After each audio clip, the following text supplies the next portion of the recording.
What up? What up? What up? E Range, what's happening, brother? What's going on? What's going What's on? going on? It's been What's a going on? struggle trying to It's a get this whole struggle. thing going. Listen. It's a struggle. It's a struggle. So happy to see you. And What's listen, up, everybody? Hey, listen, Can I Talk with Roz is back with E Range and Roz McCarthy. I'm here in our new office here at M4MM headquarters. What's up, Eric? How you doing, brother? I'm good, man. This is my first Can of Talk back this year of 2022. So I'm happy to be back. And boy, I tell y'all, for those who are just tuning in, and we appreciate y'all patience. Technology has not been on my side this afternoon trying to get this thing going. So we get started a little bit later. First one of Black History Month and everything. But we gonna push through. We got an awesome conversation today, awesome guests today. And yeah, man, we back. The two of us are on at the same time. It's been a little minute now. So I'm excited to be back, man. All right, listen, let's introduce our guests. Let's get at it because we got a lot of ground to make up. We're talking about NFL. It's all about the, listen, the NFL had some big news this week. Number one, they put out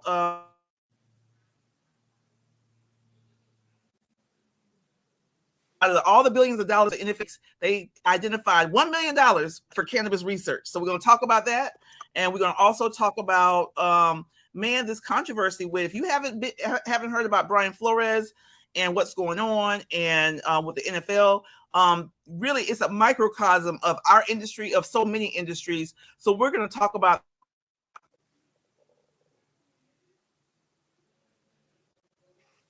share. It's going to be a hot show. Trust me. Without further ado, let me bring our guest. We first have Mr. Rico Lamite. Rico, so happy to see you, my brother. Welcome to the show. Yes, indeed. How are Good you? to be here, Roz. Hey. I'm excellent. Happy Black History, future, present, all that. Happy month. Happy Black History Month. West Coast in the house. West Coast. Yes. Then we indeed. And then we have Dr. Hervé Damas in the house with us. Dr. Damas, welcome. Welcome to Can I Talk with Roz. How you doing, brother? Oh man, we can't hear you, Dr. Damas. We got you on mute. Try again. Yeah, that was right there. That was black on black crime was happening. Black History Month. He's muting me, oppressing me already. You know what I'm saying? Already working for the man. You're oppressing me. Oppressing you. It's always be your time, right? You don't even know it. Exactly. Listen, we Black people time because we is late as all get out. So we're not gonna hold up for this conversation. First and foremost, Dr. Damas, introduce yourself, what you do, and then Rico, introduce yourself to everybody, and let's get into it. So, Dr. Damas, introduce yourself to everybody. People, I'm Hervé Damas. I'm a physician in Miami. I actually have a cannabis wellness center opened a few years ago. Take care of people holistically using CBD, medical marijuana. I've done some CBD research, did a study on quality of life for retired athletes, CBD. Played a little bit of football with the Bills way back in the 90s. And basically, really staunch cannabis activists, trying to give people a scientific and medical knowledge in that space, make them feel more comfortable with seeing it and using it as an alternative. Are you still a Bills fan? I am still, man. That game last week, that was traumatic. That was like, I'll tell you, if you're on Twitter, you like follow Bill's Twitter, people still posted like today. They're still like, damn, 13 seconds, But that was a crazy 2 weeks ago. Look at that. It feels like it was last week. That game was 2 weeks ago, right? Yeah. Yeah, man. Can happen in 13 seconds. Exactly. A lot can happen in 13 seconds. Rico, introduce yourself to everybody. People that don't know you, it's my brother. We actually work on another a broadcast with the State of the Cannabis News Hours. He's a producer for that, doing like big things. And one thing about it is my brother keeps it real, and I'm so proud to be in this space with you. Introduce yourself. Yeah, can you guys hear me okay? Yeah, we can hear you great. Okay, cool. How's the video? There we go. All right. There you go. Yeah, my name is Rico Lamite. I am the dopest dad on the streets here. But I'm the founder of Canavision Global, decentralized media broadcast organization. We have 4 correspondents nationwide. We have a couple of coming on board outside of the U.S. Too. I've been an entrepreneur in the space for on the legal side for about 6 years now. I was a collegiate football player at Northwestern University. I ended up addicted to opioids thanks to multiple injuries. Got hurt training for the NFL and ended up selling weed on the street with 2 degrees from Northwestern and 3.2 GPA. Luckily, I fell into corporate finance and I used my degree to a certain extent, but I was a secret addict. About 7 years into that, I was introduced to cannabis as medicine, which I didn't believe at the time, and it actually helped me kick my addiction. So I've been an activist and advocate ever since. Ended up quitting corporate finance after 10 years, getting into cannabis when it was getting legalized over here on the West Coast and in California. And it's been a ride since. So I helped 2 companies go public, own 3 companies myself now, but I'm focusing on media and team up with Roz for the State of Cannabis News Hour. And we had a great mix to the conversation, which is needed. You need people on the right, you need people on the left. You need anarchists like myself that say just burn it all down. But that's the beauty of the cannabis plant. It brings everybody together. It's communal, you know. Yeah, absolutely, absolutely, man. We so happy to have you guys. Eric, you back? You was having technical difficulties, Eric. We lost you for a minute. Listen, my camera and internet is a little shoddy, so I'm hearing part of the conversation. So I'm gonna join when I can right now. Like I said, we still having these technical issues, man. So keep it going in the convo. Hey, so listen, let's talk to our guests. So the biggest thing I want to start out with, Dr. Damas and Rico, you guys got similar stories, right? Because I don't know, Rico, if you know Dr. Damas' story, but he's like one of those people that was, again, when he talked about, his injuries from football and playing in the NFL. So what did you guys think when you heard the NFL wanted to put $1 million behind cannabis research? And some of this hits home a little closer than others. So jump in.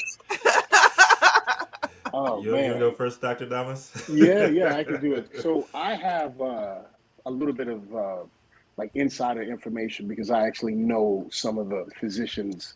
I'm actually friends with a couple of physicians that are team doctors, and one of which is on the NFL Medical Advisory Committee. So I knew some of this stuff was happening before it was happening and what the process was. So this was their second go around in terms of requesting submissions for research submissions. And obviously, I had done my study before, so we had data, we had our stuff ready to go for them. We didn't get selected. So behind this kind of $1 million, which sounds like some, like a movie, $1 million, right? Like, like we're throwing, exactly. So behind that was actually a bit of outrage from people who submitted abstracts to the first round of it because the process was so small, and you didn't really know who happened. So they came out with a second announcement in the summer. It's kind of like, hey, that first time we did it. So you guys probably don't even know there was a first series beforehand. And so this went to 2 groups. Again, the decisions on how that was made, no one really knows. You don't get any feedback from them in terms of the abstracts you submitted and what the criteria were. Let's say, hey, you didn't check these boxes off, so please resubmit, and this fills out purposely. So you didn't get any feedback. So no one actually knows. It's kind of typical NFL stuff, right? So they're running things their own way. They do things a lot of times in order to, appease some sort of public perception, or public relation issue, but not really invested in finding a solution, just realistically throwing money at the problem, right? I mean, that's what happened. And then this is not even a significant amount of money, relatively speaking, for the size of the operation that we're talking about. Absolutely. Dr. Damas, real quick, was the groups, or there was 2 groups, right? Were the 2 groups that were picked, were either of them of color? No. Yeah, of course. First of all, of course, yeah. Happy Black History Month. Yeah, right? You know what? And I can tell you the truth. I don't know how many. I'll be honest with you. I actually thought we had a really good chance. I was like, yo, we're a shoo-in. We got a really diverse research team. You know, I was the principal investigator. We had two sisters on the team. We had like an Eastern Indian dude. We had like, you know, three white women on the team. We were like, there was like a really eclectic group. And then I had the connection, and we had already done the research. And I was like, this would be a great PR thing for them to be like, this is one of our dudes that, you know, here we are, like this is the success story, and but we didn't get it. So nah, I don't think, and I don't think any, honestly, on their medical advisory committee there's any people of color there. Right. There's one sister that works with the NFLPA, but not Mm-hmm. within the NFL structure itself. It's like two different things, you know. Well, that goes back to the you issue that the NFL has right now, anyways. But I'm sorry, go ahead.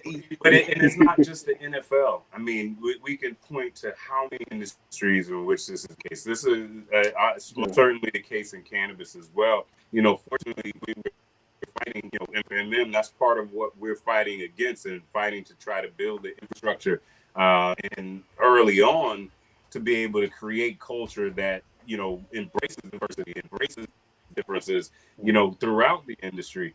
And I think about the many conversations I've had with cannabis CEOs and cannabis companies, in which is it's much of the same. It's like, you know, all right, we recognize there's a problem, right? Like we know that something should be done. And here's going to be our solution. We're going to throw pennies into a pond and call that impact. And then, you know, feel as though we're having something, we're having real impact. And, you know, I just encourage companies to really take stock of, you know, so many different things. Like the NFL should be taking stock of, well, who is the NFL employee? You know, and the research that is being done, you know, should there be some type of skew towards those communities? I mean, the NFL is one of the largest employers of African American men in the world. So when it comes to research, I feel like it should be skewed towards African American men and the issues that they may be dealing with, and so on and so on, because that is the demographic in which they represent and they serve. And you know, when it comes to cannabis, the same thing. We got to look at the fabric of the communities that we're serving, and really think about how do we partner with those communities, and not just throw, you know, pennies into a bucket and feel as though we're going to have a real impact. Right. So I have several issues with this whole. You already know how I feel, right? That's why I got you on. I mean, we got to keep it real. Yeah. I'm all about following the money, right? So I got, but rewind a little bit. I think it was 4 years ago. My homeboy Trey, he won a couple of Super Bowls up in Pittsburgh with Big Ben for the Steelers, and his wife called me, right? And I had been, you know, on silence for a lot of my friends because I had transitioned into the cannabis industry. It was kind of taboo about 6.5 years ago. Me too. And Trey's wife called me, and it's never a good thing when you live in LA and your homeboys are in the league and their wives call you. And I'm like, I thought he had a keep my mouth shut. Keep my mouth shut. What's up, Christina? No, but he just had to have he had just retired, and he had to have ankle reconstruction surgery. Right, and she came to me with some real issues, and she was like, "What's up, Rico? I know you out there. You guys selling them CBDs, CBDs multiple, plural, plural, right?" And she was like, "I would love." She said, "I'm part of the NFL Wives Association. I'd love for you guys to educate us." On some of this stuff, because I know you're all addicts. You're one of the first ones to actually speak out about it. I actually had a TED talk about that too. It's called "Man Behind the Mask: 3 Times that Cannabis Saved My Life," and she wanted to learn about cannabis, and that was the first time that I had heard that. And so we did a little info session with them. Talked to a couple other people in the NFLPA back then, but the conversation was dead. And then I just started looking at the things in the background. You know. Cannabis, I think 3 years ago, cannabis company tried to be the first one for a Super Bowl commercial, and that was stricken. The top two commercial spots in the Super Bowl are for big pharma and for big alcohol, right? You got people going to Super Bowl parties, drunk, hopped up on pills, on painkillers and stuff, but you can't have cannabis. That's number one. Number two, last year the NFL made about 9.8 billion in revenue. 32 teams receiving a record $309 million each, right? And you want to put $1 million into cannabis research. You already know the damage that opioids do. You already know the damage of Toradol. What tore me apart was Vicodin, Norco, Ambien, and Zoloft, right? And I didn't even make it to the league. I can only imagine anybody who was over 30 years old in the league. Your body's glued together, duct taped together, and you can't go on without any of these drugs. And you know what can help you, and a lot of these people do not know, is cannabis. And all you're gonna do is put $1 million in. Like, get the hell out of here with that. Like, if people are literally dying because of this, and you're continuing to let big pharma own the conversation in NFL. You're continuing to let these I'm gonna say you continue to let these slave masters continue to put this bullshit on us, and they're just eating it up, and we continue to consume. Yeah, yeah. And the thing about it is, Rico, there's two entities that won.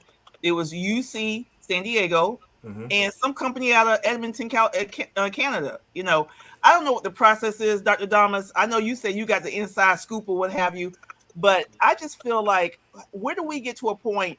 You know, like, this all relates back to Brian Flores. Brian Flores basically said, I will forego my opportunity to be a coach, possibly, to blow up the spot.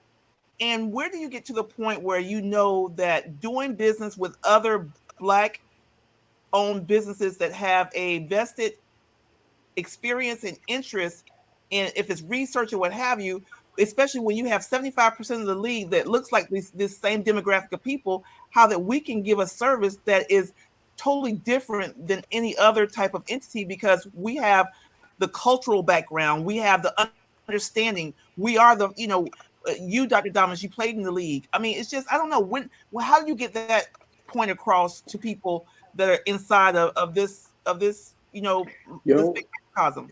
It's an interesting thing, because I think Eric might have brought this up earlier, and both you, in terms of this industry, in football, the NFL, even college sports too, right? It mimics a lot of these larger industry, in the kind of capitalist problems in the U.S. And so I always think of it this way, right? People always say, well, there's some people that say, hey, you need to get a seat at the table. You need to do whatever you got to do. Eat as much. Can I curse on here? Yeah. Can I curse on here? Yeah, you got to eat as much shit as you got to take as much shit as you got to take. Play your role so you can get a seat at the table. Don't make too much noise. Kind of like a Tony Dungy kind of thing, right? Like, right. Just keep trudging along. Say, yeah, don't make no waves, whatever. And eventually you get a seat, and then now you can start doing your thing. And then there are others who are more revolutionary, who are like, I'm going to break this door down, and I'm going to do whatever I got to do, but you ain't going to ignore me. I say there's pros and cons to each of those, right? And I think either way, we gotta be focused on the outcome. So for me, honestly, I've been on the out. Obviously, I don't have a seat at the table, or else I would have got one of those. Or else I would have got some of that funding, right? And I'm like somebody who's been in the house, honestly, right? So I've been in the house, got injured outside the house, trying to get back in the house, and I'm making noise. And I've been a revolutionary, and I'm making noise, and they're like, nah, dude, we're not really messing with you like that, right? So maybe there is somebody on the inside who's kind of like, hey, this is something that's real important to me, but I gotta keep my mouth shut and keep my head down. Dr. Damas, I feel you on all of those points there, and I'm more of the revolutionary too. I see my face all stuck right there. I'm more of a revolutionary. I say burn it down. I'm done asking for a seat at their table when they don't even know how to cook. Right? I mean, I'm tired of that, and I'm more of the mindset we don't need them. They need us, right? Like how many predatory situations have young brothers gone through, like going through the NCAA system, farm system, Yeah. Yeah. right? And I'm very thankful that that the players can now profit off of their own likeness and everything. But how much bullshit do we have to go through to get to that point, right? And then you get to the next stage of it, and everybody's like, "Oh yeah, these NFL players are making so much money," but they're really not. It's really like a step up from indentured servitude when you talk about how much the owners are making, how much guaranteed money is flowing into each one of these NFL teams, and it was all of them are operating as a nonprofit, except for the Green Bay Packers, right? Like, Yep. like it's It's beyond a rigged system. And then you have what's going on with Brian Flores. I loved that. I love that whole situation that went down with him. Not that the situation went down, but I love how he handled that situation, burning that whole motherfucker down.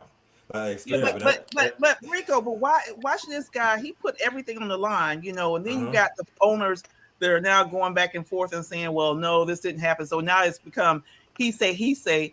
And so, you know, it's a shame that you have a situation where that has to happen, where someone has to burn the barn down. We got one of our viewers that said, "Why not both approaches?" Like, so what's the hybrid approach? Like, what's up, David? Happy to have you on, brother.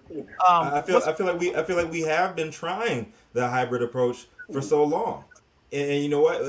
We keep on inching forward. We don't have time for that. We're literally dying out here. And we have a solution to go forward. And one of those biggest solutions is cannabis, period. Yeah. And we're letting that slip away from us. And with all due respect with the guests that talked about the hybrid solution, we've been trying that like forever. It's time to do away with all of that. It's time to move forward with our own shit. Yeah. So hey, Dom, let me ask you a question in terms of what you're hearing from players on the inside. I know you still work with a lot of players, some who are retired, but I know you're connected to players who are still in the industry. What are you hearing from them in terms of, I mean, are folks using cannabis secretly? So have they learned the system of how to get around it? What would they like to see from the NFL? Yeah. So dudes have always been, using cannabis, but trying to find ways to beat the system, right? That's how dudes is getting caught all the time, right? You wouldn't get caught if you wasn't using it. So we obviously, and there's been surveys where a lot of dudes have said, yeah, I do. And you could time it, right? You got the random drug tests, and then you know that you have the tests at training camp. And then after that, there's a little bit of a moratorium before they start again. So you would have to go through periods of time where you would basically have to clear yourself out just to make sure nothing happens. And, those things were so punitive in terms of it's not only the fact that you get entered into the substance use program that the league puts on you, which then puts which then it's like being put into the system, right? Well, you never want to be put in the system. So you get put into that system. So you're subject to more random tests. But then there's the PR issue of it, right? So once you get something like that, a positive test or whatever finds, right? This decreases your value in the public eye because now you have this black mark on you, right? You're a problem. So now it decreases your earnings potential.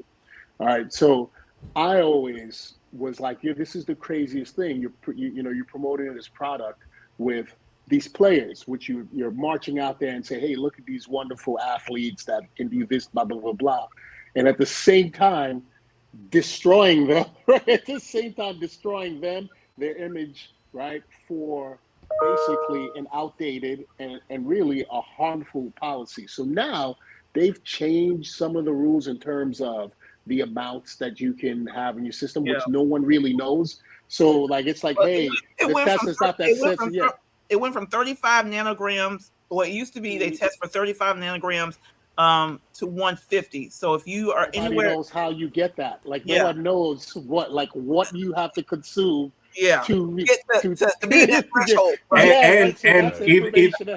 And Damas, even beyond that, what is the significance of that increase? Is there some level of impairment at that particular number? Because we know with cannabis, we love to throw out arbitrary numbers like it has to be below 0.3 BM, and nobody knows what it signifies. Marijuana.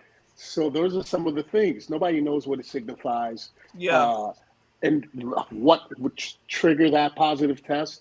So a lot of dudes are still kind of like, I don't trust it. I'll tell you right now, a lot of dudes are like, hey, I ain't got to go stick with the old stuff that I've been like, if I got to do it, I'm going to time it before training camp. I'm going to try the golden seal or whatever herbal clean outs, whatever I got to do. No one is walking around like feeling completely free, especially given the history, right? So on top of that, we know how it is. I mean, this is why people don't trust the vaccine. You're kind of like, you dudes have been doing some stuff in the past, which gives me trepidation about, your ability to do things honestly in a forthright manner in the future. I can't trust you. And I tell them like, yo, that's a smart move. Like, you already know the game, right? So don't go in there like, well, oh my gosh, I didn't think I would get caught. Like, you stupid? Well, look who you're dealing with, right? Like, these dudes just changed their stripes.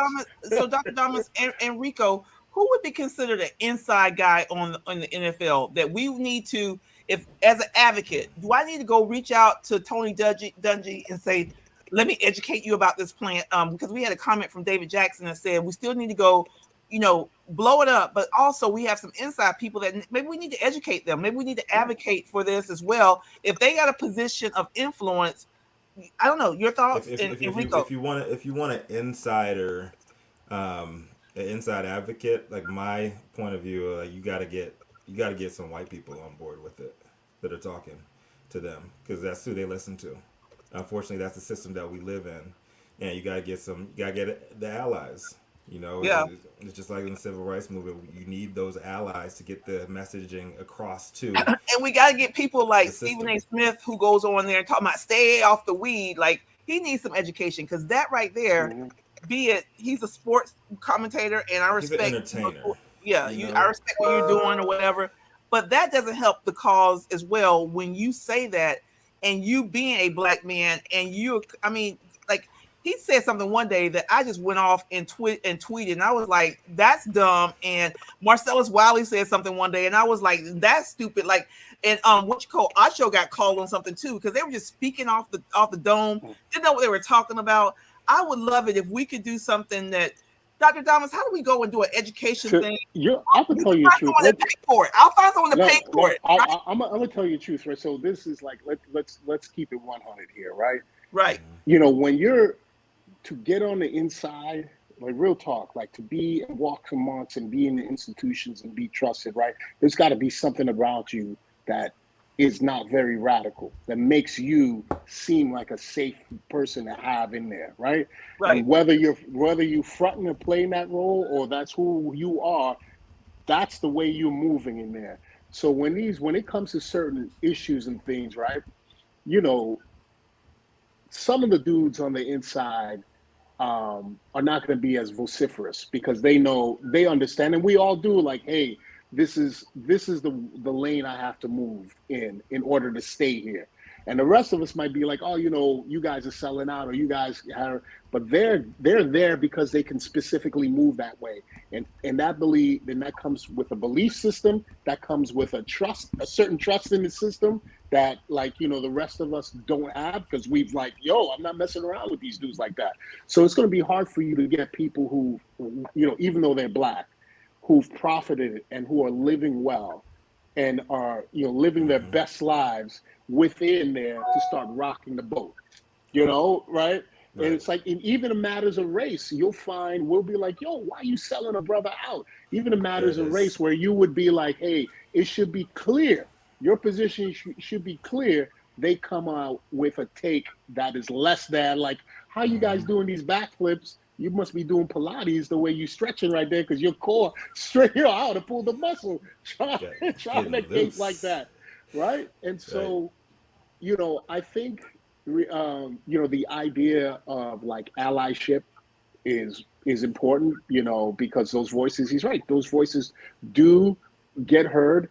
I think, the hybrid thing, we still got to go. And then I think I think we have to be really honest. A lot of the policies in the country and in this industry, and a lot of industries, don't specifically say, I'm trying to harm you, brown skinned person. Right. But it's specifically, I have a marijuana policy. My league is 75% African American, brown skinned people, right? And I have this policy that specifically harms this subset, and this is my players. Well, you don't have to say that you're trying to harm black players. You're just doing it, right? Hey, I fine you. I mean, dudes have lost millions of dollars coming Yeah. out of college, draft spots, endorsements. Randy Moss got into a whole thing when Randy Moss, like, dropped in the draft coming out of Marshall because of like a positive drug test, right? Yeah. He was a pariah. So, Ricky we Williams. gotta be Ricky Williams. Ricky lost a lot of money. So we have to look at the truth behind it. And just, I think sometimes we start pussyfooting around things and not calling them what it is. Like, come on, man, we can all see it. Right? Like, so I think and to that point, to that point, and to the point of money, because Rico, you brought this up earlier, and I thought it was spot on. Follow the money, right? Let's look at it from a political lens, because we know the NFL is very much a political organization, internally and externally. What role do you all believe Big Pharma plays in the position that NFL has? And then, two, on the other side of that, with these cannabis companies and the money that they are, raising and so on, who do we need to throw money at? Because again, let's not kid ourselves about, the realities of how things really get done in when we get to those political realms, like what we know exists in the NFL. Everything here is connected. Absolutely everything, from what Dr. Damas was saying a second ago. When you boil everything down in the world, there's only two things that matter. It's money and real estate, like straight up. And then Big Pharma, they have, I think like Pfizer has like a third of the patents in the cannabis industry. They've been in this game, like whether they're showing themselves or not, through shell companies and through patents. They've been in this game. They can afford to move slowly, period. And they're going to be here long after we are here. And if we choose not to burn down the system, like I would love, the fact of the matter is, what side you're on. See, you guys don't know you guys haven't made the connection with Northwestern, because they had started the union. Were you there during that time? That was you. All right, so that's a whole nother conversation. Yeah, so you guys don't know about the radical. My little brother, and they sealed the whole fucking vote. They sealed that whole vote. Number one, it was bad execution, because shout out to Kane Coulter. That brother's going through a lot of stuff right now. He's going through a lot of CTE issues, and he's got arrested on a bunch of stuff because of that, right? And he's fighting for these young kids to actually get to profit off of their own name. It was poor execution, because Northwestern is a private school and they're trying to unionize. All they had to do was like, yo, I ain't gonna unionize shit. We're gonna turn it into a club sport. But it really moved the needle like on that. But you have to follow the money here, and we gotta get, as people of color, we gotta get out of our feelings. If without saying some real messed up stuff, right? We can have conversations offline, Roz. Right. Hey, listen, the part about this conversation with Canada Talk with Roz, and shout out to all our folks out there, especially the M4MM leadership team. The part about this is, we talking about it, but I want us to walk away. Is there something that we can do to have some change? Well, this is what I want to get. This is what I want to get to. Like on here, we got Dr. Damas, where you influence. We got Eric Range, influence. We got Rico Lamy, influence. We're not like somebody that's like, oh, I'm just trying to figure this out. Like, we're here. So again, thinking about what can we do, because maybe it's something that we could do, because we are Black people that are in this industry that are well respected. So Rico, go ahead. All right. So exactly what you're saying there. Like, not too many of us are about that super radical life, right? Right. We're not going to go out there and do a bunch of messed up things to the system. So we need to stop talking shit about each other, number one. Period. There are no sellouts. People need to take care of their family. People need to make those millions of dollars. It's just pennies on the dollars that they're making, but they need to make those so we can start building. Number one. There's three sides of this cannabis industry. You got wellness, you got business, and you have the culture, right? Right. It's a three-legged stool. We can't be taking shots at each other. We need to work together, period. Community over competition all day. If we want to have a seat at their table, we want to have the head seat at their table, we want to really infiltrate that shit, we need to start working together, supporting each other's initiatives, supporting each other's businesses, and make sure we are protected and we're educated every step of the way. I agree, Rico. Excellent points. What's those 3 points again? We got culture, we got business, and then we got the health, wellness. Mm-hmm. Exactly. And we got people that look like us that are experts in all these 3 different areas. How do we bring it together? But we're talking about, again, if you're new joining us right now, you're on with Canada Talk with Roz. We're talking about the NFL. If you guys didn't know it, they put out this whole big old, article and press release about they're putting $1 million towards research. What are they supposed to be researching, Dr. Damas? What's the research, the premise of, if I could ask that question? All right. Hold on. Let's talk about that question. Is it bullshit research or is it real research? What? I didn't hear there was some overlap. Sorry. I go ahead with your question. I just was saying $1 million. Aren't some of the fines in the NFL higher than $1 million?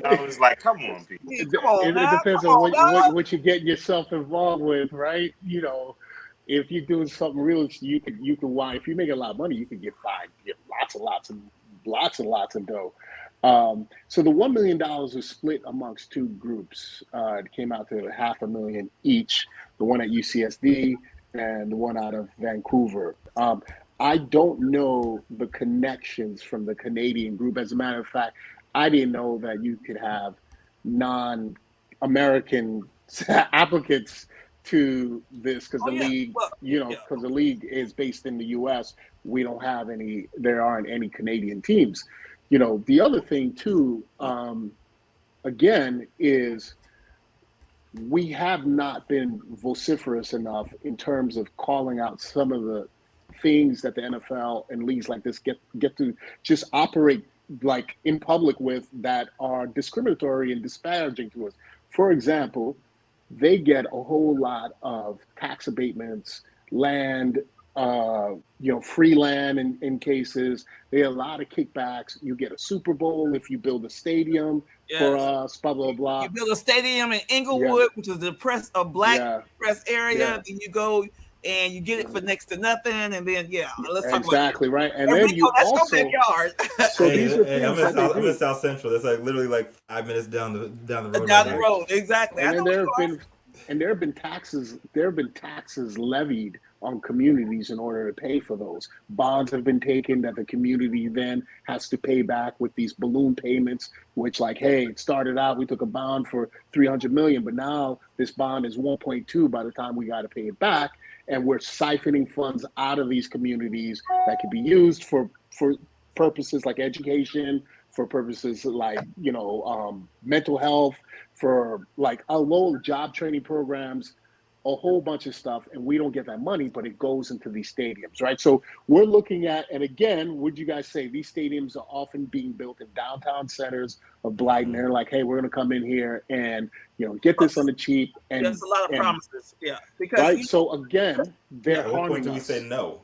Yeah, right. So again, we're standing there, and it's like, hey, it reminds me of cannabis, right? So the cannabis company. They come into the city, they go take people out, want to talk about what we're going to bring, economic development. That's what happens on the NFL side. They go scope out the area, they go to the city, they meet with county commissioners and, the neighborhood, churches or whatever. We're going to do all this stuff. But if we don't hold them accountable to those communities and being able to redevelop them, because a lot of times it becomes gentrified, right? Like if you go down to Inglewood, like when I lived in Inglewood back in 1998, 98, 96, 97. Right. What you see in Inglewood now is not what I saw in Inglewood. Like I lived off of Beach Avenue over in the hood where every night, off of beach in La Cienega, every night I had a helicopter whirring around. You'd be surprised, man. Like I tell people I live in South Central, right? And you live in South Central. And I'm like, what you talking about? We got a 1-to-1 ratio of white people to crackheads right now. Like this is not South Central. Listen, off of Vermont. Oh, it's so gentrified. I'm like these, and like Airbnbs are over in the hood. You know what? Oh yeah. So going back to the what's topic. crazy about all of this, and this is like one of the things that we talk about in cannabis, how it really is pervasive. It's more than just what you see on the surface, right? Because what we just talked about was gentrification by way of the NFL, right? Like by building the stadium, we end up displacing, because we don't talk about how the city or the local government has to reacquire certain properties in order to get these deals done, and what that does to the community that is there and displacing them. All of this is intertwined. We see the same thing in cannabis. We see this kind of nod towards the communities that were destroyed by the war on drugs, but then we see we see pennies thrown at the problem versus real solutions that we know can be impactful. We see going into communities and the displacement of different folks, and the ability not to get jobs, and the ability not to get contracts. Like all of these things are like mirrored in the cannabis industry, and it's one of the things, one of the reasons why I've always say that with this new industry, we have the greatest opportunity to create the most diverse industry in the world, across the country, if we are deliberate about it on the front end. If we are, looking at how things, the unintended consequences of the policies that we create, the unintended consequences of the decisions we make in the boardroom, and so on, and having people at the table who can speak to that, because we've seen it time and time again. Like this is, like it's the same formula. Well, one of the things that, like, again, if we just take a step back, it is the same formula over and over and over. We're falling for the same tricks, over and over. And you're able to do that because of the separation and the financial gap, right? So it's like, first, if you ain't got no money, your energy is spent on so many other things, basic survival, your needs. Like, you're not able to think multiple levels, right? So you're not really free in terms of having the freedom of thought, of freedom of creativity, right? You're free to struggle, right? So that's one. And then the second part of that is the separation, is that we've been isolated from one another. I recently, and when you guys are bringing up Inglewood, I grew up in Brooklyn, in the war on drugs 80s, 90s. So where they built that new Nets stadium downtown Brooklyn, where the Nets plays, right? Well, I was there. That place was a war zone. Like, it was bananas, And I remember being a kid in hip hop, music, and I'm listening to these stories, and I'm from New York. All the music is from New York. And then we started getting music from other parts of the country, and I'm listening to the same stories from dudes in LA, right? In South Central, in Compton, in Louisiana, in Miami, in Chicago, in Detroit. And I'm like, what the hell? I thought it was only happening to me. I thought it was only happening here, but the same thing was happening all over the country in our communities. Every single thing. And going back to this and not knowing that we're all going through the same struggle. Here we are in the cannabis community, and you have a process which is being replicated. You're going to take this, you're a multi-state operator, you're going to take this blueprint, you're going to, exploit, maximize your profit, and then repeat that throughout the country. And then, the people that are there, like I'm here in Miami, all by myself, all the way down here, right? They come to me.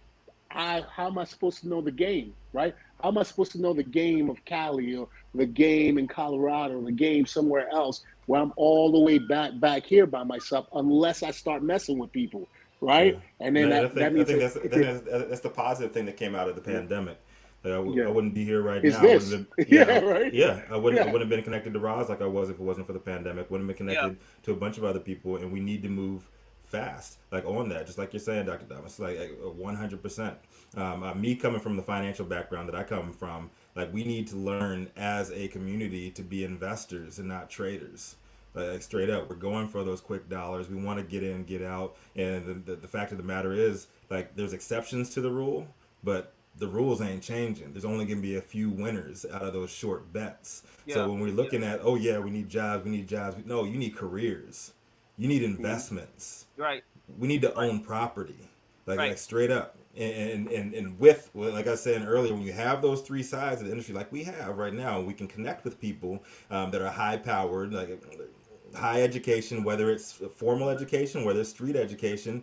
We can connect with each other. Like yo, like what's going on in Miami? What's going on in LA? What's going on in Chi-Town? What's going on in New York? How can we get the highest level of people interacting with each other and supporting each other on those levels? So we need financial people. We need doctors. We need lawyers. We need cats on the street too. Yeah. That's the most important thing because they know what's really going on. So let me ask you guys a question. And something came up, and we were talking when we were talking about the NFL before. We also had a comment about the NCAA. So our kids are in college, but are we connecting with? You mentioned the NFL Wives Association, and I guess there's the NFL Retired Players Association. Yeah. Are we connecting with those people, Dr. Damas? Have they been hearing about how to communicate cannabis as an option, and maybe being able to empower them to stand up and feel comfortable about having this conversation? Because we feel comfortable. We comfortable. They're not comfortable. And how do we make our community comfortable about saying, this is a part of my wellness journey? So what's interesting about that, Enrico brought it up earlier, is that the wives are most often the people who are moving the needle, right? They're the ones who, and it's kind of like an industry kind of thing in the wellness space that you understand a certain demographic are the decision makers in the household, right? So it's like the woman is going to make it happen. And they're the ones that have brought me out to speak to the NFL Sisters in Service, to the NFL Wives event. So I've been able to do a lot of things with them, and it's legit. Like, and I think that's one of the keys too, is moving forward, identifying the people within our community who may not be as like rah-rah, in the space as we are, but who are willing to listen to us and then advocate for us. I think that helps get the message out, like groups like the NFL Wives and things. So they've actually been pretty good in helping, because they, often you've got to deal with this person. Like I can tell you guys stories of phone calls I've gotten, near deaths, like dudes threatening to harm themselves, dudes threatening to harm other people, dudes who shut themselves in. And I'm not making this up, like frantic calls, you need to go over there. And I'll be like, what? I got to go over there. You said he's what? And they're like, hey, I'm not going to. Like, hey, he's like the only person, he said, if you come by, it'll be okay. Because I have a certain amount of trust. I play ball. I'm black. I'm a physician. I don't want, what I'm saying? Like, I don't fit like a lot of these things that's kind of like this dude, like your team doctor is the team doctor. He's not your doctor. Right. We all know that, right? So it's like you've been taken care of for a long time.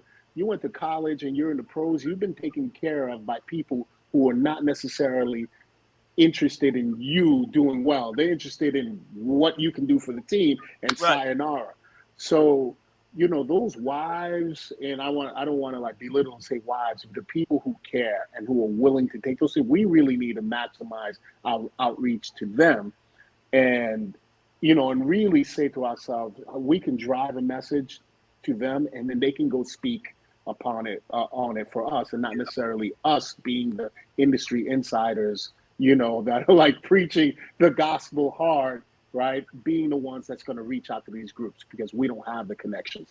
So that's what I would say with that, Well, because as we start to wrap up, I do want to turn our attention to the fact that, there's so much synergy and connectivity to, again, if you guys don't know, Brian Flores was a coach for the Miami Dolphins.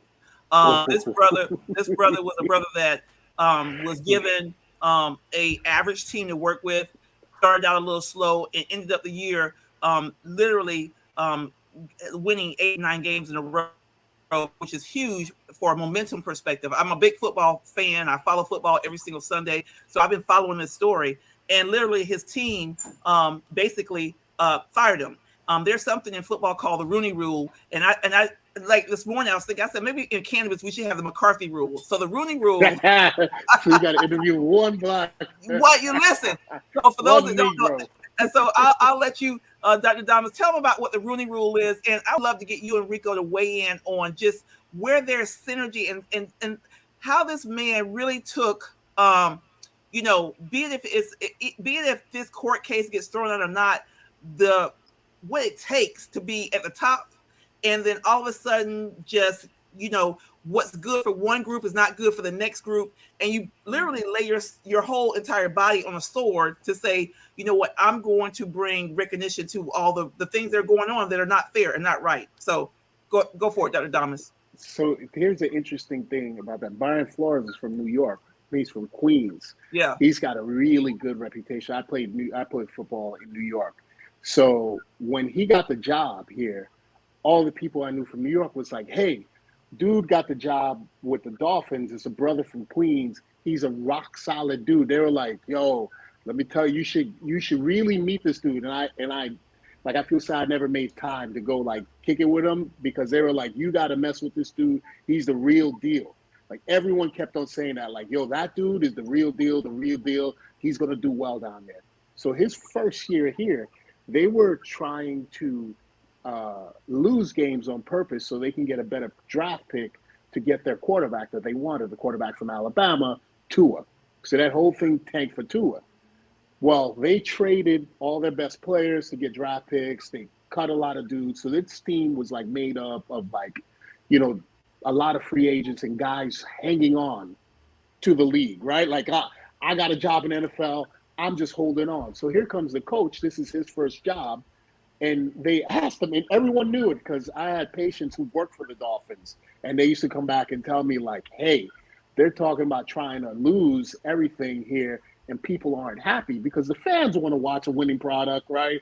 The people working at the stadium, they want to watch. And the players, the guys like, hey, this is my only shot to play in the NFL, right?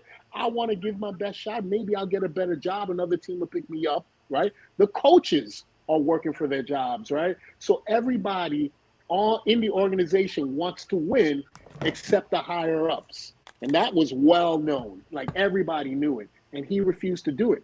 That was the start of the beef. It was like, dude, you know, this is what I do. I coach to win. So that started the beef. Then the owner had the $250,000 a plate dinner for Donald Trump, right? Which made the news. So So the owner was on fire in the community. Yeah, there's layers to this. So he was on fire in the community, and you know what they did to resolve that? They cut a check. Yeah. I happen to be on the leadership committee of the UNCF down here. So like, you know, yeah, so it's like you got to cut a check. Hey, we support the United Negro College Fund. We're going to, you know, cut another check for this, but nothing ever happened. But there was always that beef within the organization. So that first year, he took that team, they won 6 games with a team that should have lost everything. Then they actually wound up getting the quarterback that they wanted, right? But dude got hurt. The second year, they had a winning season. And in the third year, they had a winning season. And then they fired him, right? They fired him after the third winning season. And the reason that they fired, again, honestly, is because he wouldn't comply, right? Because they wanted him, again, to do things. And he was like, I'm not going to do it that way. This is the way. So he's always been, I'll tell you this, his reputation from way back was like, he's a solid dude. He was under Bill Belichick with the Patriots. So he was in that organization before he got to the Dolphins.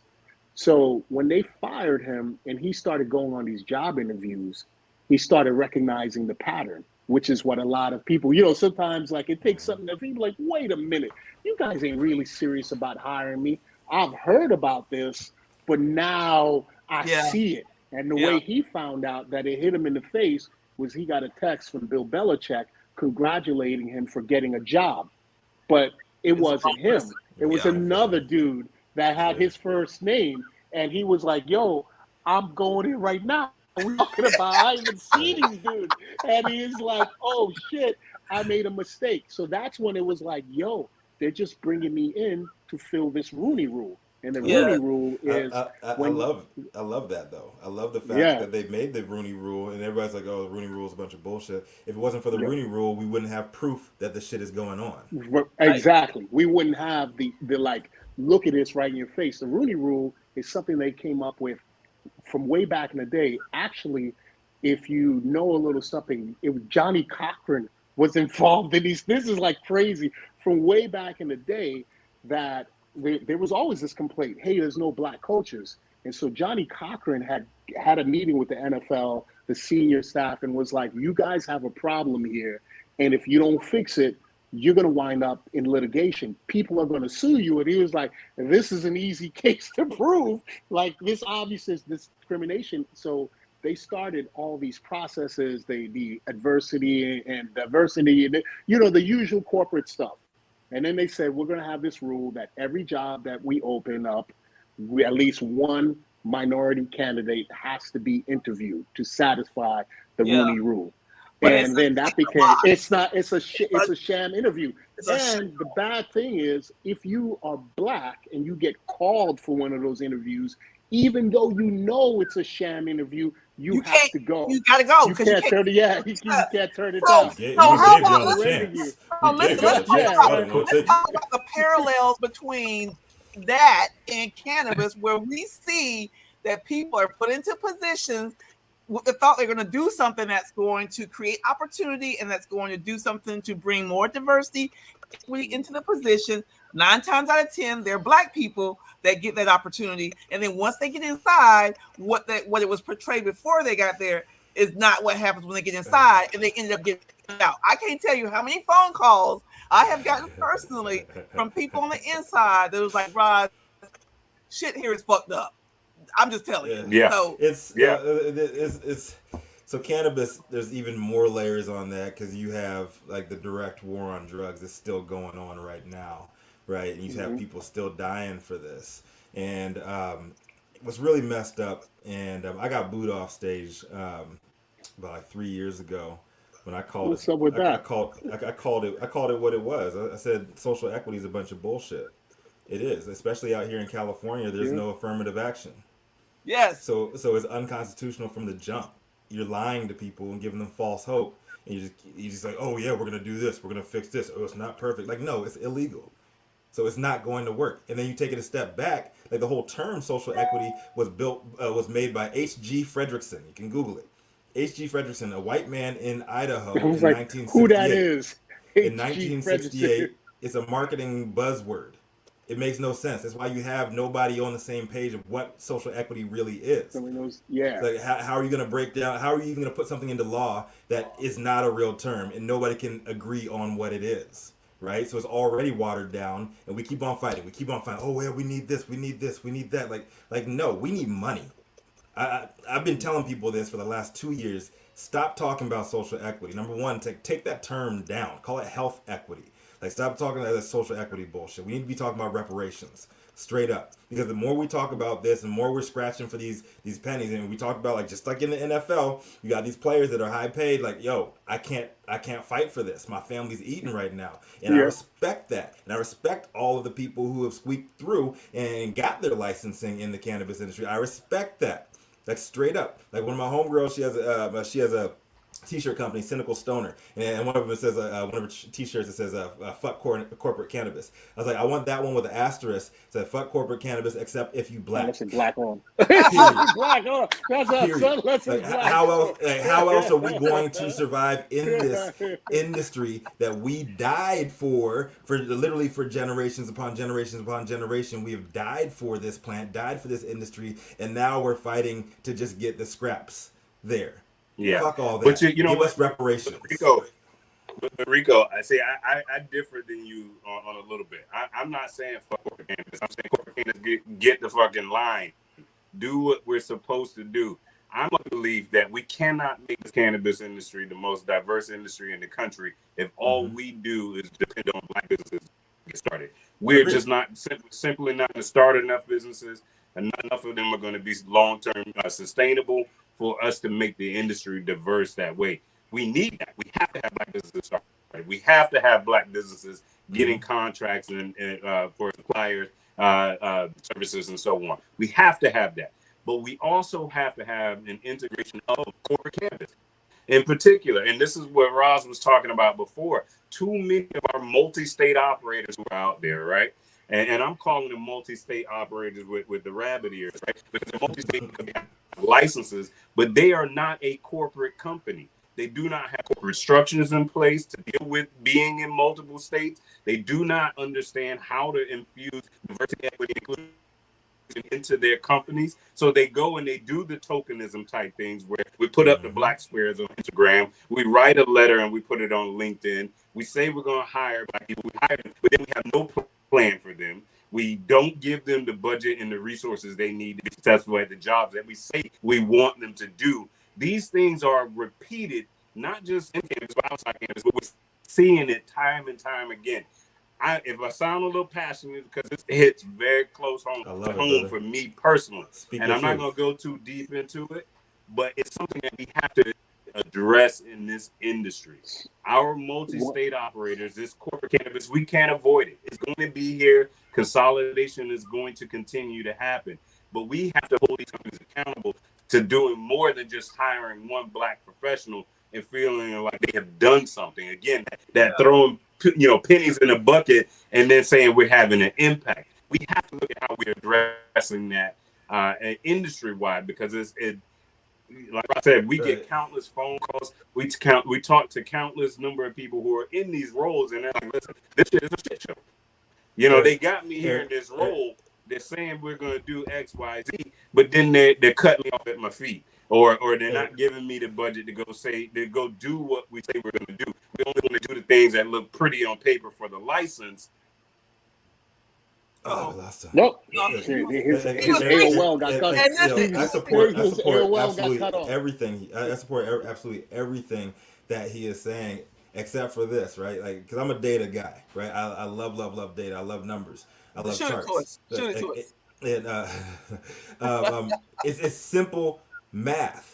Right? If we always talk about safe banking, like on State of Cannabis News Hour, like I'm always like, fuck safe banking if you don't talk about like giving it to the people first. If 1 in 6 black in mainstream America, black homeowners gets the same amount of loans as these white people, how about for every black owned, minority owned company that comes in and is going for these safe banking loans, for every 6 that you give to people of color, you only give 1 to companies that are white owned. If you really care about rewriting the wrongs of the war on drugs, if you really care about that, take all of the emotion out of it, right? If you really want to make amends for that, take the emotion out of it. Let's get down to the math. These are what the numbers are. If X amount of people, let's talk about the ratios, X amount of people that were black and brown are affected by this, and you have X amount of people that are not black or brown that are participating in it, flip those numbers. You need to, if you want to have this government money that's coming down on these federally legal cannabis companies, you need to hire X amount of black people, X amount of brown people, period. If you want to take the emotion out of it, and I think that's what we need to stop doing as people of color. Stop showing up to the football game with basketball shorts on. They don't care about emotions. but I mean, I want to give a shout out to Kenneth Saffel. Like this right here, like I really resonate with this brother. He was awarded a conditional license in Illinois as a majority owner. We ready to go. 2 years and 2 months after MSOs, they already had a head start. This is Florida. Literally, this is Florida. 6 years ago, awarded these licenses. They're still haven't awarded the one black farmer's license, right? And it's due to litigation. And it's just, it really brings home the issue when we talk about equity and diversity and like just being fair and equitable. We're not asking for a handout. All we're asking for if we have an opportunity, allow us to pursue it. At the same time, how do you expect me to win a race when you 5 miles, I'm running a marathon and I'm still at the start line and you at the 5 mile marker? It is like literally ridiculous. So, I mean, I know as go ahead. So I would say too on that, again, just, thinking about it, that the same play is run over and over and over, but in just different places, right? And like what's happening to my man in Illinois happened in Florida. It's happening all over.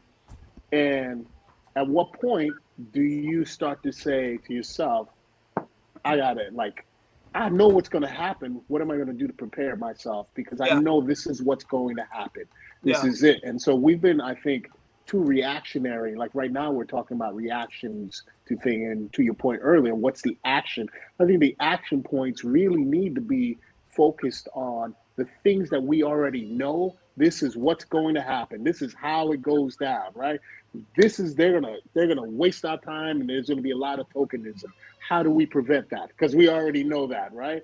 How do we hold these mofos accountable? I mean, look, some of these political action committees, right? They have grades that they give out to mofos and say, yo, based upon these metrics, you ain't living up to what we deem is responsible, and we're giving you an F. And as a matter of fact, you ain't getting no money this year, or we're gonna publish this and make a big stink about the fact that you got a failing grade. We don't do those kind of things, right? But those things are what they do regularly. That's literally what they do, right? Public shaming, and awareness of what's coming. And from state to state, these things are happening. We don't have a device that's built in well. Like, let's say New Jersey's going through it right now, right? That people are having issues, right? The people in New Jersey are going through the same things that the people in Illinois have gone through, the same ones in Ohio have gone through, the same ones in Michigan have gone through it, the ones that are about to get it in Alabama, in Mississippi, they're about to get the same business in Mississippi. They're about to get the business. New York, because literally you're going to be able to look back. The execution and the implementation of these programs has always been an issue, guys. I know we are about 6 minutes over our time. I mean, we could go on for like another 30 minutes. But I want to give, Rico, I'm going to slide you in. Give us the last, the action items, because we got so many great people listening. Shout out, Kimberly, we hear you. Why can't we work together? We understand there's not all white folks. It's not like a white versus black, but we have to be very, very intentional about the struggle from the black community when it comes to this industry, not only from a access to the plant for medicine and explaining that the reason why, Aunt Lois was utilizing cannabis is because she was she had a mental issue that was not being treated correctly, and cannabis was what gave her to be balanced. There's so many nuances to our community from a healthcare, from economics, from a policy perspective that's very specific to our community. So I want to give Rico give you about 60 seconds to leave some drop some knowledge, drop something on us, and then Dr. Dominic. Yep, go for it, Rico. I was a defensive back, but I do have good hands. So now we know your hands are terrible. That means he used to be a receiver, but he couldn't catch. All right, so 60 seconds. 60 seconds, go. Action items. We got to support. Number one, we got to support each other's businesses. We got to recognize that we don't have a lot of time. Period. The reason why these multinational companies are getting in, the reason why these banks, safe banking is the biggest hot button item right now, is because we don't have much time left. The Republicans have owned the narrative. They've totally taken control of that stuff, and you need to start acting as if we are under Republican rule right now, and you need to shift your business acumen as such. So we need to support each other's businesses. We need to pay for services with each other. Period. Yes. We need to keep these dollars circulating within our community. Stop asking for free shit. That's not how it works. Period. and we need to stop talking shit about each other. Like, if you want to talk shit, if you want free shit, you want all that, stay on the sideline. Let's talk after federal legalization. We can talk about that stuff again. But right now, it's more important. We got to support each other. We got to communicate. And we got to know what's going on all three ends of the industry, the business, the wellness, and on the culture side. I'm done. Hey, and I'm Rico Lamy. I'm Rico Lamy. The dopest dad in the universe. Check us out, www.canavision.com, canivision.com. Website will be reformatted by tomorrow. Love y'all. Hey, listen, Rico, I'm so happy to have you. We definitely want you to come back. Dr. Damas, drop some knowledge on us. Tell us, where do we got to go with this? I think the important thing moving forward is continuing to, like Rico just said, open lines of communication. Really, and I mentioned this, I feel isolated down here, right? So I do a lot of things. I come to you guys stuff. Well, when you're in the area, I'm like, hey, somebody's here, right? I mean, we and I think that I don't feel, I wouldn't believe that my experience is unique. I think throughout, people call me, contact me all the time, like, hey, dude, I seen you, I follow you on Twitter. Can you help me?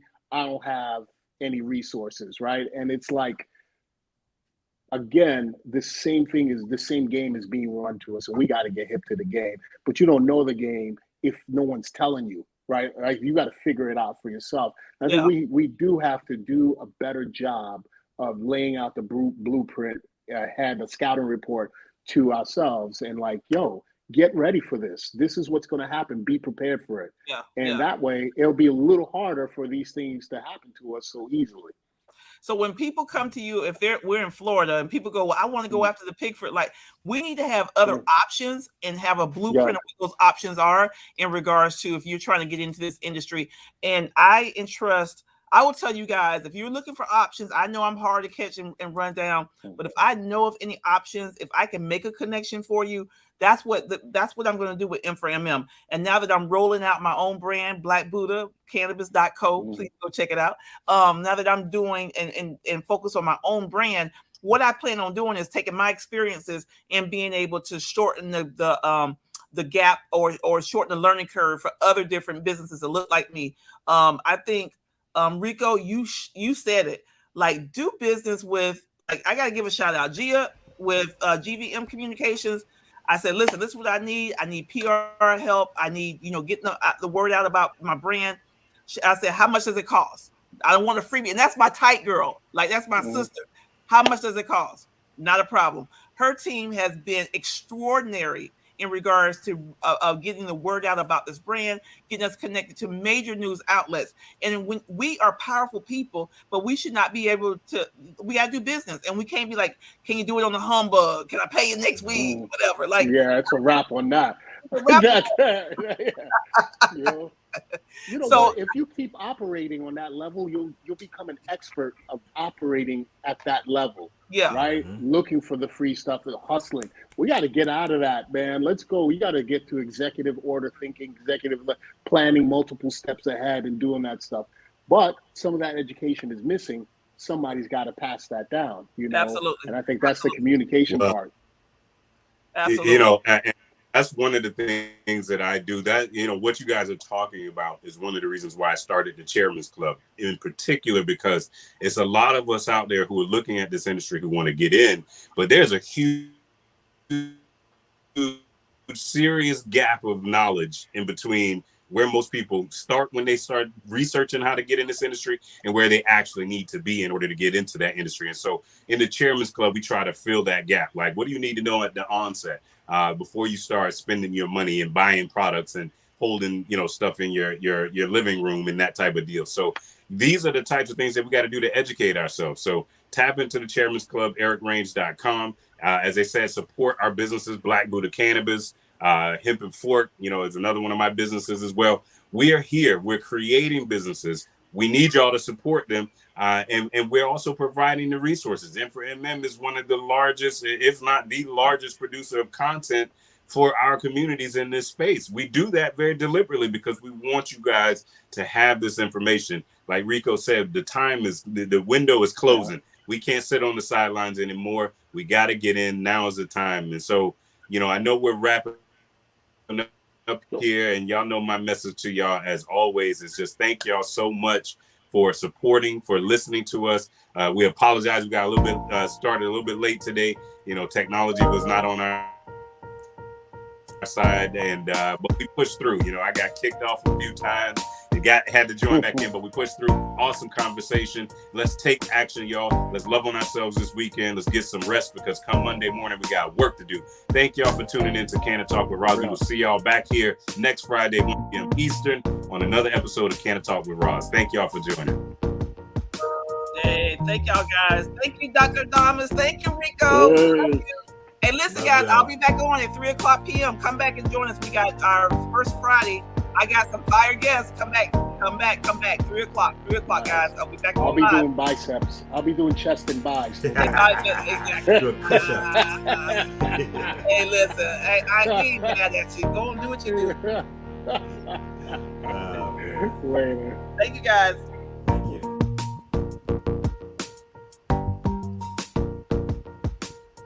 Love you, David. Love you guys. Love y'all. Have a great weekend. Have a great weekend, everybody.